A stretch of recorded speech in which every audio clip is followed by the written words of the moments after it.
time.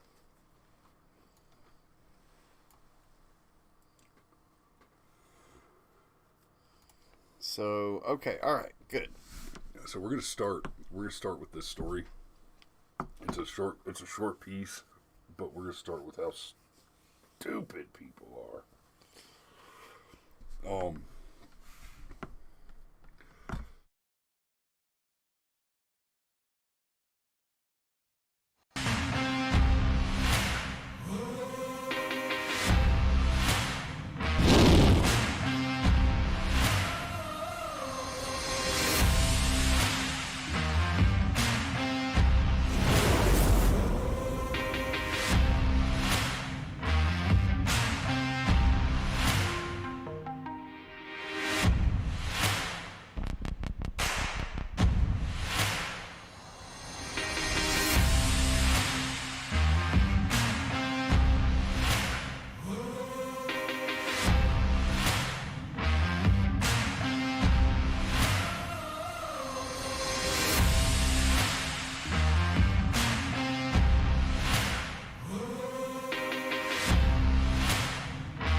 And good morning. Yeah, good morning. And look, better late than never. Actually, right as we were about to go live, kind of had to reset everything, and that took a minute. So Live is hard mode. Shit happens. So we were here at 7:30. We were pushing buttons at 7:30. The buttons did not want to be pushed at 7:30. I want to be very clear. Anyhow, good morning, good morning. So let's see. There's a Steve, there's a Dan, there's a James, there's a Jamie, there's a Megan, and there's a Danielle. So good morning to everybody. I'm so glad you are with us. And we are on Rumble. Indeed, indeed. We're Brett Brown, morning. All right. So let's talk shit about the Depends patient in chief. Well, yesterday I was out doing my dues, and the cheapest I saw gas for anywhere was $3.94. The most I saw it for I think was $4.56. Up on the north end of town. Cheapest I saw was $3.96. So I mean, we're there, y'all. We're there. And we're already seeing reports of over $7 in places like LA, which, by the way, if you're in LA, don't you got what you voted for. As Kamala Harris has famously said, elections matter. And when you go and order off the menu, you expect to get what you want. And that's what happened here, is you got what you ordered. No, well, I mean, also, as Kamala said, Russia is a big country, and Ukraine is a small country. Yep. Yeah. Brett says L.A. and New York deserve to pay $7. Yeah, they deserve a lot more than that. In fact, they deserved their summer of love. So let's start with this one. So here's where we are. Gas prices are soaring, and of course you've seen some of the news lines that this is because of what's happening in Russia and Ukraine. That's why gas is going up. That's why we have bad inflation, et cetera, et cetera. That's part of it. And that's that totally explains why last summer we were already paying around $3 a gallon.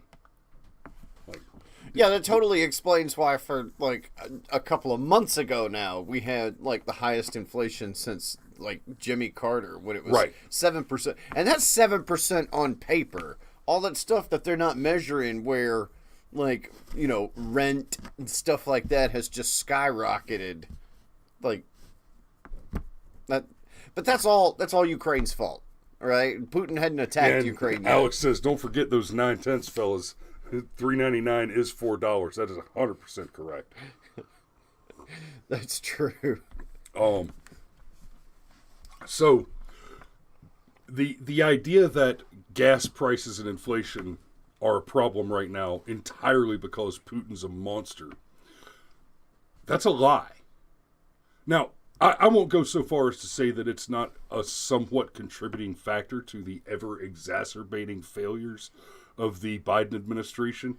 Well, of course But it is. the idea that that's the whole problem is absolutely false.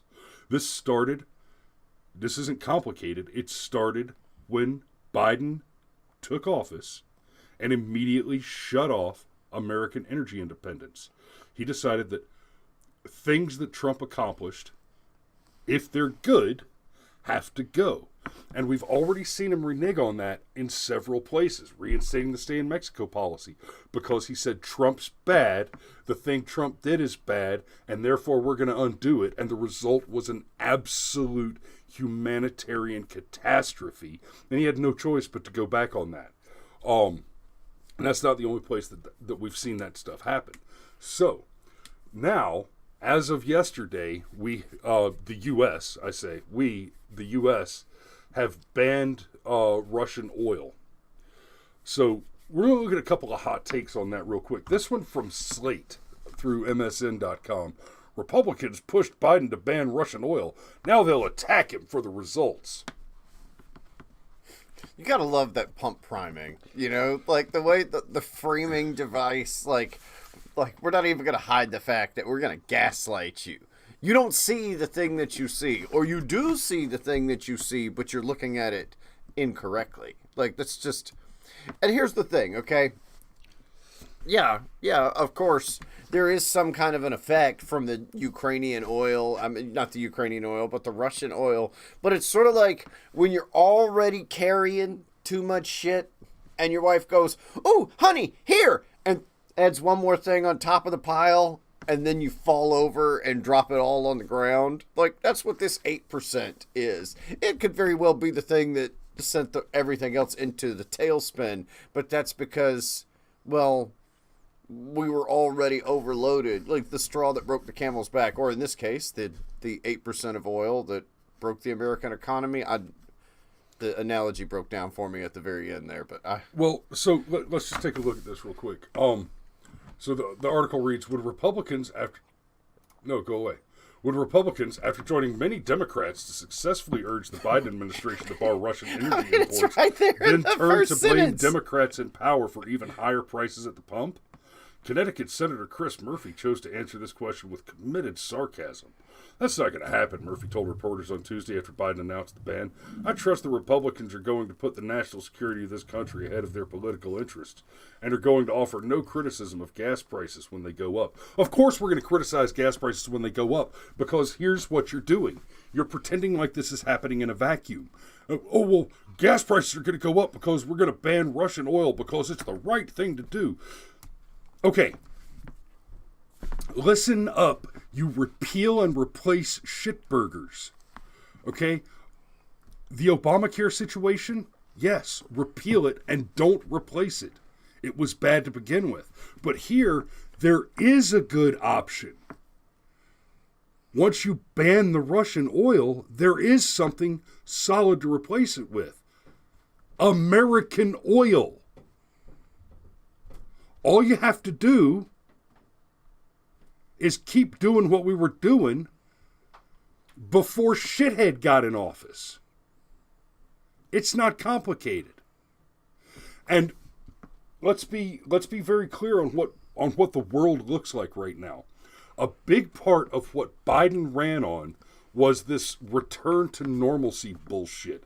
Oh, the world doesn't respect us because Donald Trump's mean tweets. The world will respect us more if we have this milquetoast sack of potatoes that can't even stutter through an intelligent sentence. Let's get that guy in office and return us to normalcy where the world will respect us more. He's an actual human Muppet. Your tag at the top, MSN, powered by Microsoft News. No shit, it's like it's almost in the name. Yeah, Microsoft. Yeah. Why'd you name your software company after your dick? So, yeah, we're respected on the world stage. Saudi UAE leaders ignore Biden when he calls to talk gas prices. That's right. Y'all saw the thumbnail, I'm sure.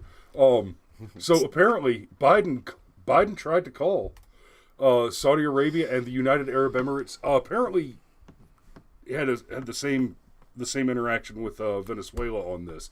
The leaders of Saudi Arabia and the United Arab Emirates would not come to the phone when President Biden tried to call them to discuss boosting oil exports to offset price hikes linked to Russia's invasion of Ukraine, according to a report.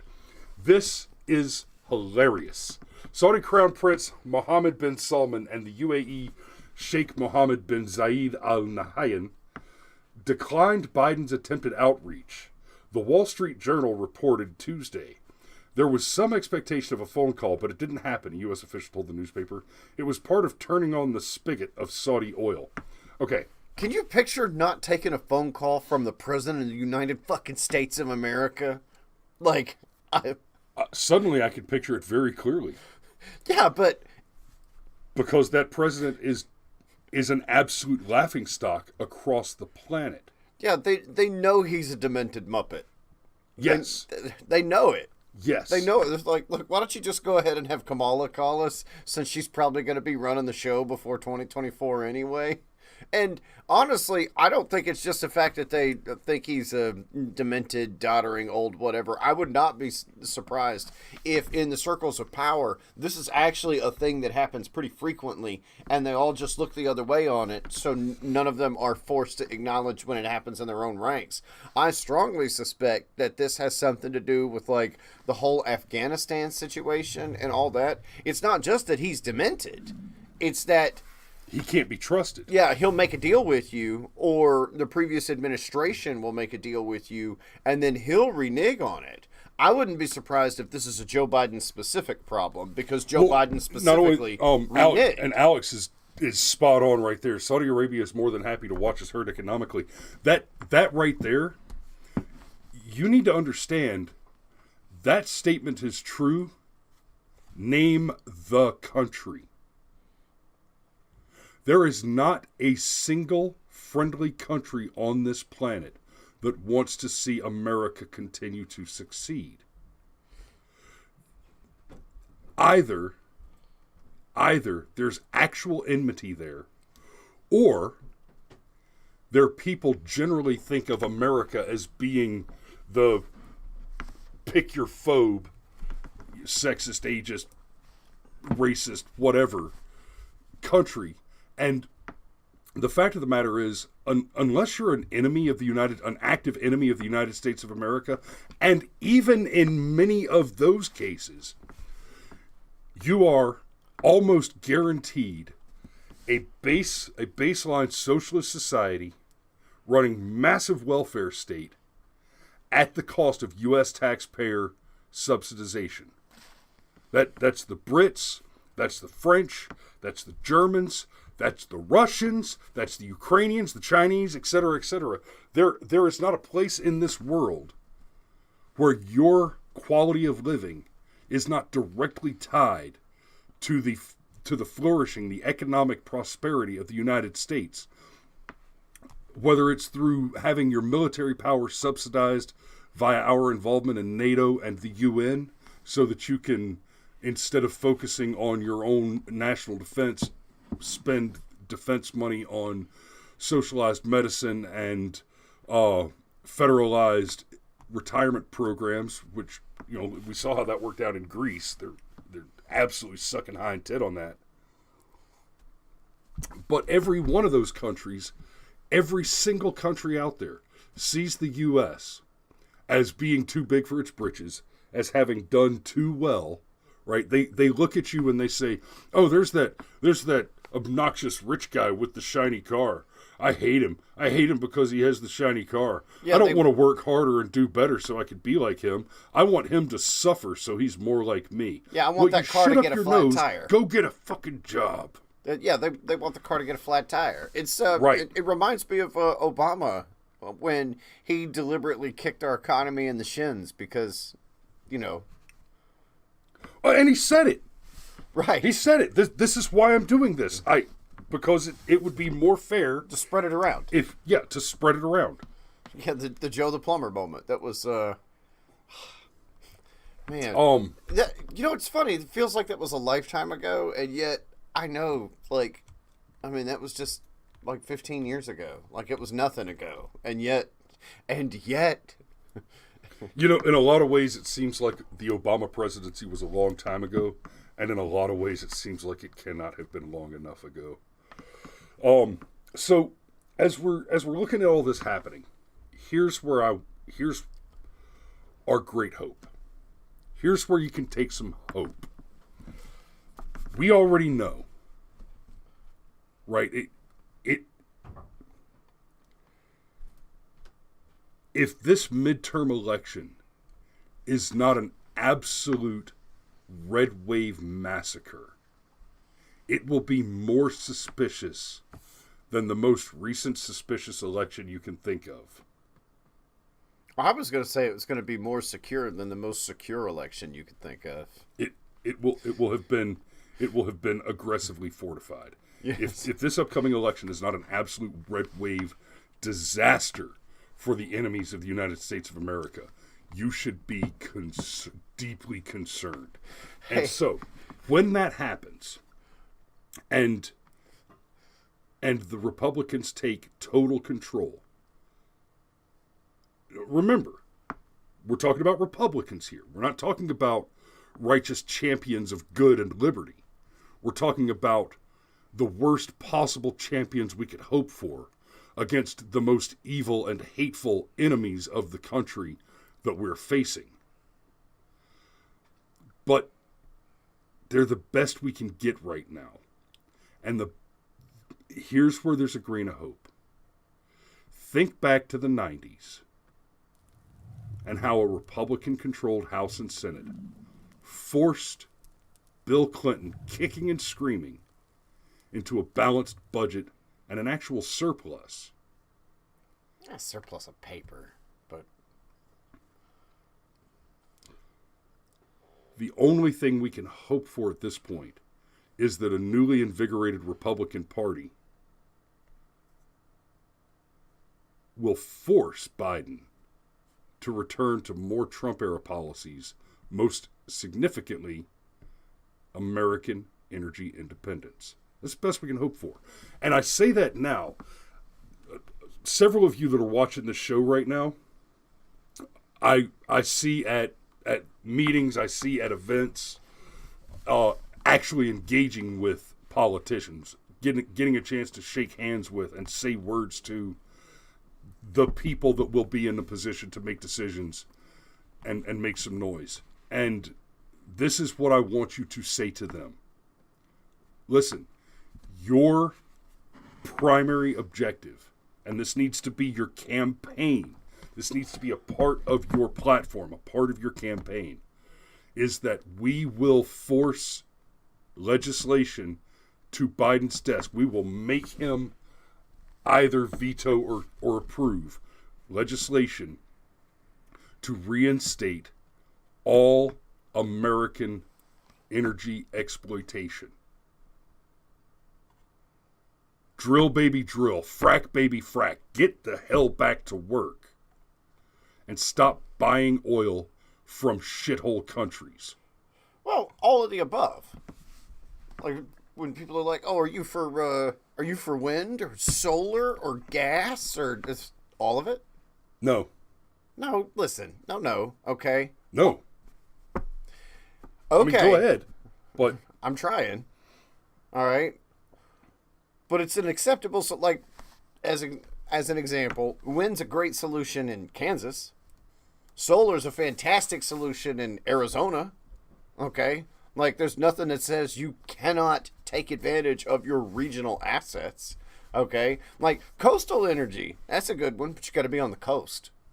Right? I'm just saying, if we really want to be energy independent, okay, fine, whatever works. And I mean, including nuclear. All right, that is the one that is the most ridiculous to me. So, okay, you really want to be clean and all that, and Steve says screw wind and no subsidies to pay for it. I'm okay with the no subsidies part. I'm just pointing out that if you really want to be energy independent from a capitalist perspective, and people say, you know, what are you for? I'm for whatever will work. I'm for whatever the market will bear. Like, I'm not going to say, oh, I prefer this over that, because I don't want to take options off the table. Because when you take options off the table, we flirt with World War III and have $4 a gallon gas. Right. That's what happens when we take options off the table. And, man, like, and they won't take the president's phone call. Like, that just still, So you know what this means, right? It's in the sideline in one of these things in the article here. I really want to get around to talking to the Brittany Griner thing one day in the next couple of days. Dude, like, if they're not going to take the president's phone call, and we're not talking about Russia, obviously, directly, but if they're not going to take the president's phone call over, like, you know, the war situation happening in American... Right. Brittany Griner might be screwed. Like, yeah. I mean, screwed, buddy. Because normally when the president calls, you answer. Well, who is it? It's the president of the United States. Oh, okay, let me stop what I was doing and see what he wants. But apparently not. Like, woo. I mean, if that phone rang right now and it said Joe Biden, I would definitely put that on speaker. How can I help you, While Brandon? we're live. How can I help you, Brandon? Morning, Brandon. Let's go.